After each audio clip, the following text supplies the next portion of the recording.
Hi everybody, we're back again already and we're really getting through this unit of work linked to the rainforest, aren't we? We're on lesson 8 today, so let's have a look and see what the plan is for today, shall we?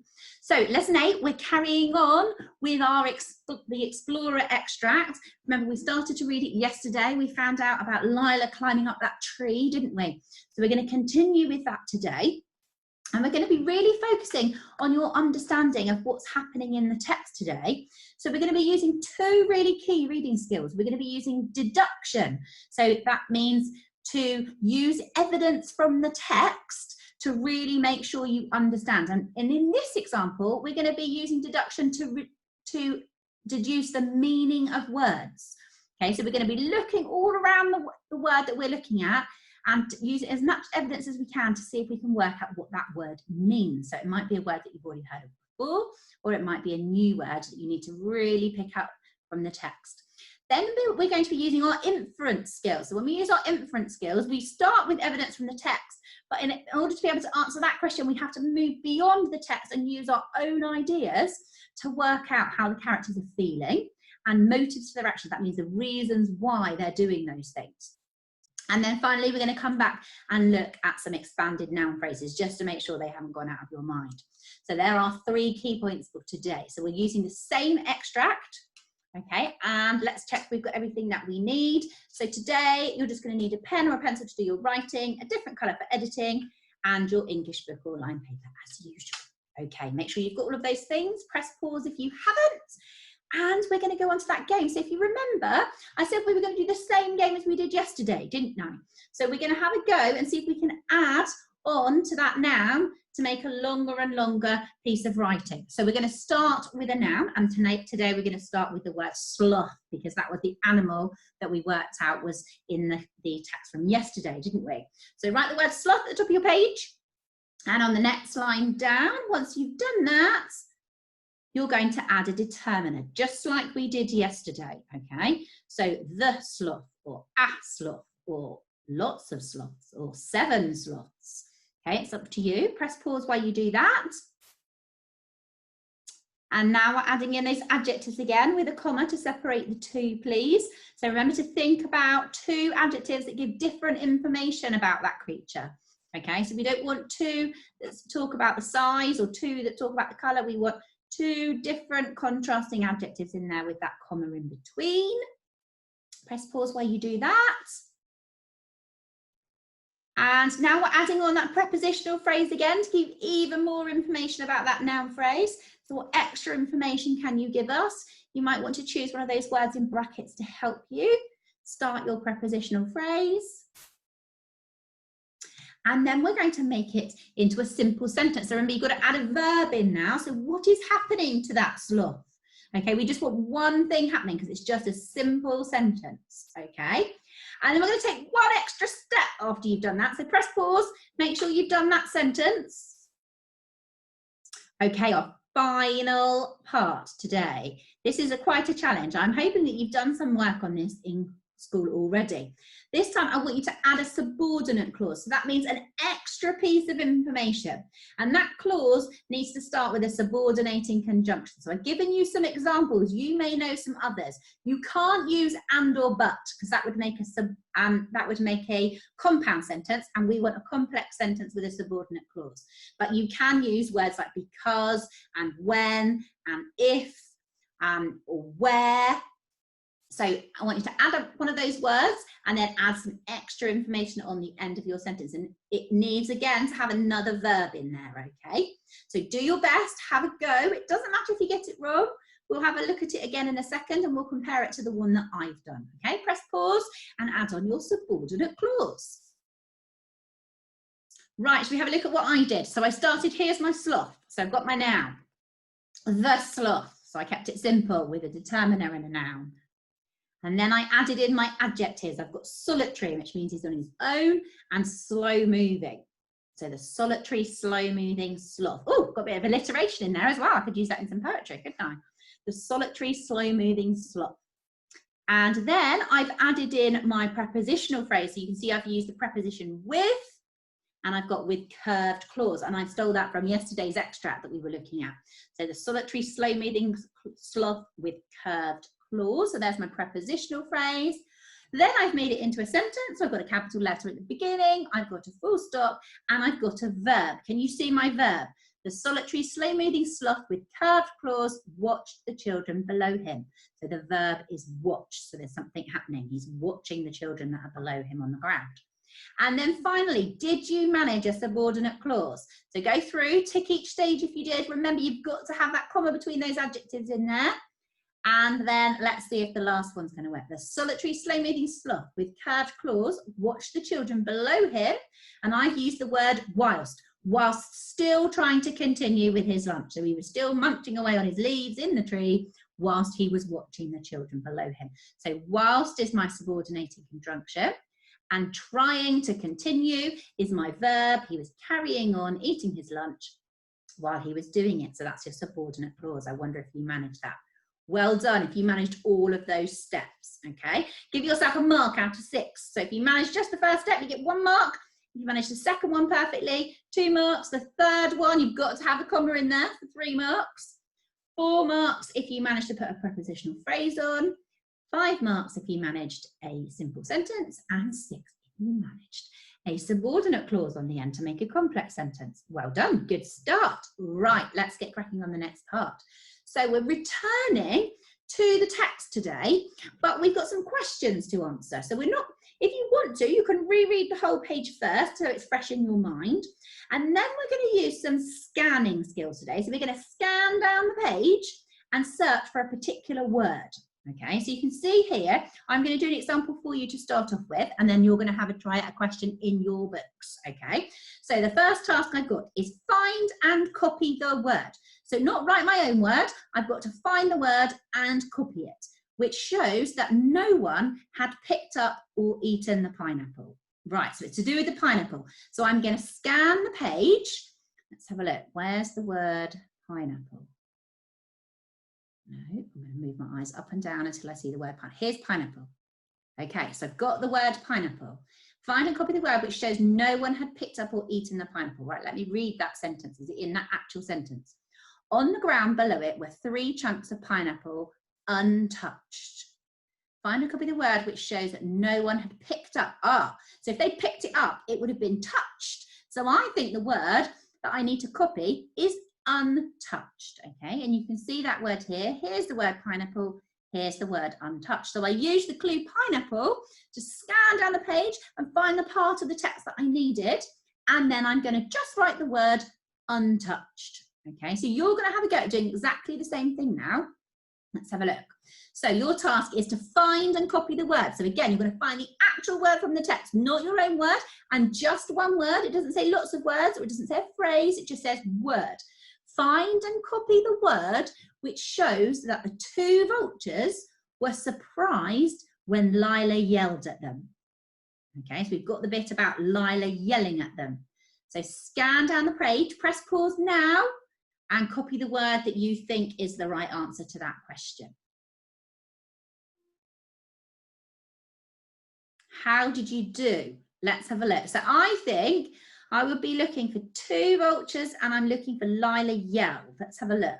Oh, there's Lila yelling. Get away, yelled Lila. She ran forward, kicking at the birds. Get away from it. No, there's nothing there. Maybe I need the 2 vultures. The 2 vultures on the ground took off, startled, but the vulture in the tree only ruffled its feather, which shows that the 2 vultures were surprised. Let's have a look.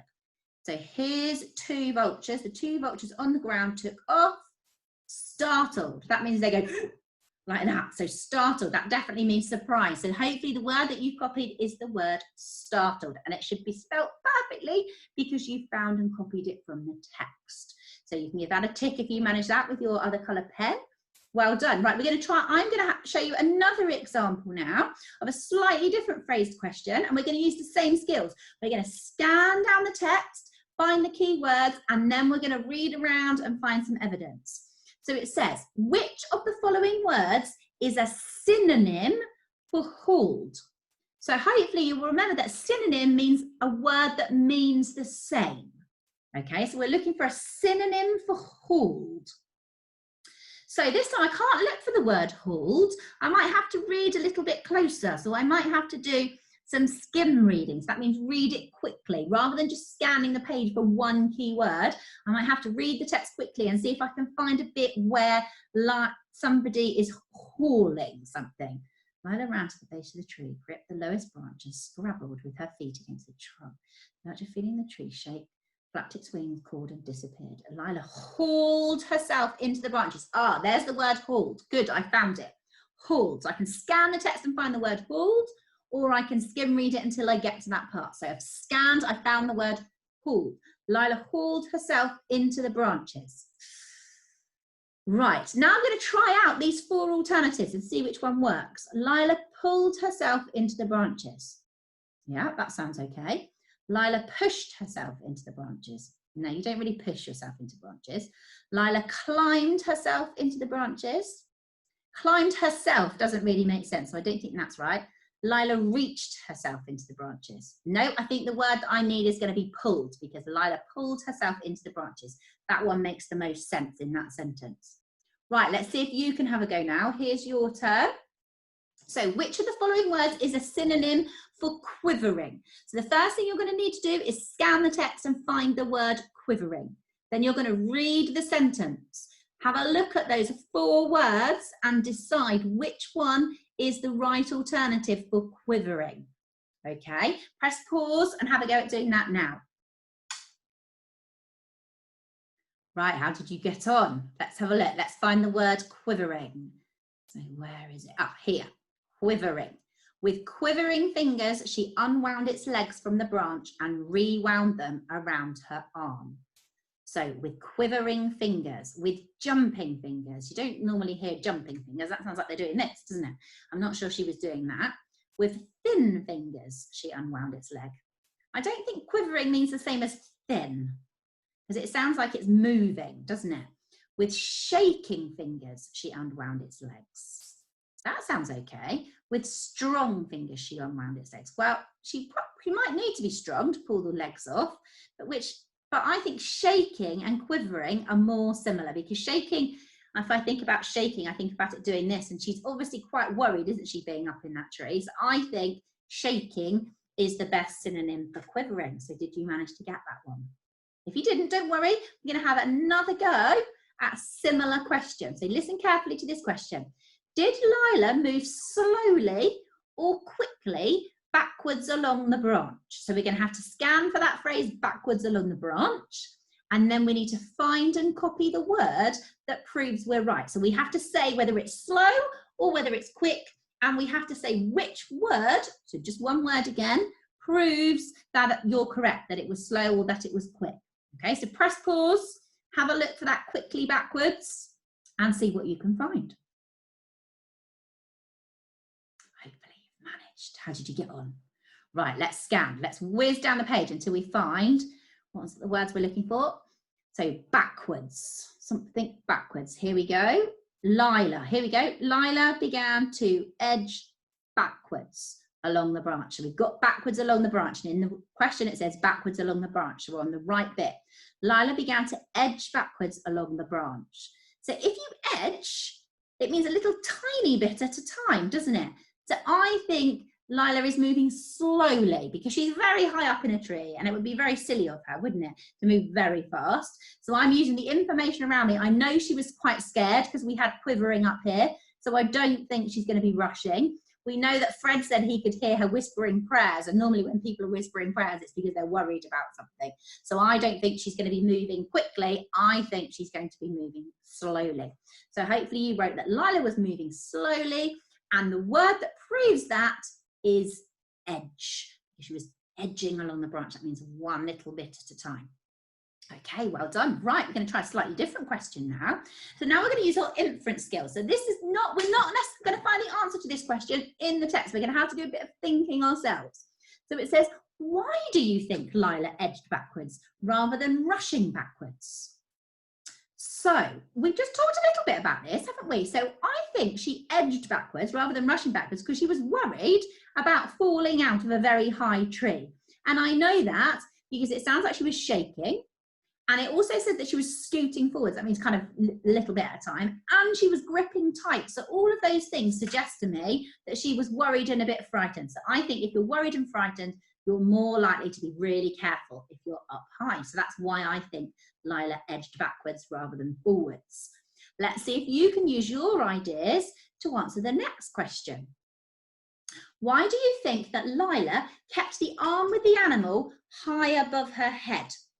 So find that part about high above her head and see if you can use your own ideas along with clues in the text to write a sentence that explains to me why Lila kept her arm above her head. Press pause and do that now for me. How did you get on? Let's see if we can find the Lila keeping her arm above her head. Arm with the animal high above her head. There we go. She stumbled as she landed on the ground and half fell, but made sure to keep the arm with the animal high above her head. So she's keeping the animal above her head while she's stumbling and falling. Well, if you're stumbling and falling, you might be putting your arms out to save yourself and they're going to crash onto the floor, aren't they? But if she's keeping one arm above her head with the animal in it, I think the animal's going to stay quite safe, isn't it? So I think Lila kept the arm with the animal above her head so that it wouldn't get hurt as she fell out of the tree. Did you have something like that? If you did, well done. You can give it a tick. Fantastic. Doing really well today. Right, we're going to return now to something we know pretty well, our noun phrases, okay? But I'm going to add in a little bit extra today. So we've been looking at some quite straightforward noun phrases. And in this text today, because it's quite a long text, they use a lot of what we call pronouns. And they're words that we use instead of repeating the name of someone or something. So you can see here, this text starts with she. And we know, because we've read the text, that the she is Lila. So sometimes the word she is a noun phrase all by itself, okay? And there are lots of examples of that today. So we might see she, we might see it, we might say he, if he's talking about Fred, and they count as noun phrases as well, okay? So some of the noun phrases you're going to find are simple noun phrases, maybe just one or two words. And some of the noun phrases you're going to find are going to be expanded noun phrases. They might have an adjective in or two adjectives in. Or maybe you might even spot a prepositional phrase. So I want you to press pause now and write a list in your book of any of the noun phrases that you can find. So write the title 9 noun phrases, underline it, and then you're going to write a list for me underneath of all the noun phrases you can find in that text. Off you go. How did you do? Have you got a nice long list? Shall we have a look and see which ones we spotted in the text? So look at those. There's lots of them today. She is on pronoun, and that counts as a noun. So that's instead of saying Lila. And she can be used instead of a whole noun phrase as well. So we can have the beautiful girl, and we can still use she instead. So those pronouns come in really handy to save us keep repeating the name of somebody. And then we've got the branch, the animal. Then we've got both hands. Okay, so we've got to determine a noun there. Quivering fingers. Okay, so that's a description, adjective, noun. She again as a pronoun. We've got legs, and we've got, actually, there's another one next, its legs, because its is the name of the person, isn't it? So that's a pronoun as well. Then we've got the branch, and we've got them around her arm. So there's a prepositional phrase there, around her arm. We've got the creature, a mewling sound. So that's an adjective to describe sound. Then we've got Lila, the branch, we've got Fred, we've got her, we've got, actually there's whispering prayers in there as well, under her breath. Can you see that? She was whispering prayers. So here's the word prayers. The prayers is the noun here. And then we've got under her breath, which is a prepositional phrase to expand that noun, isn't it?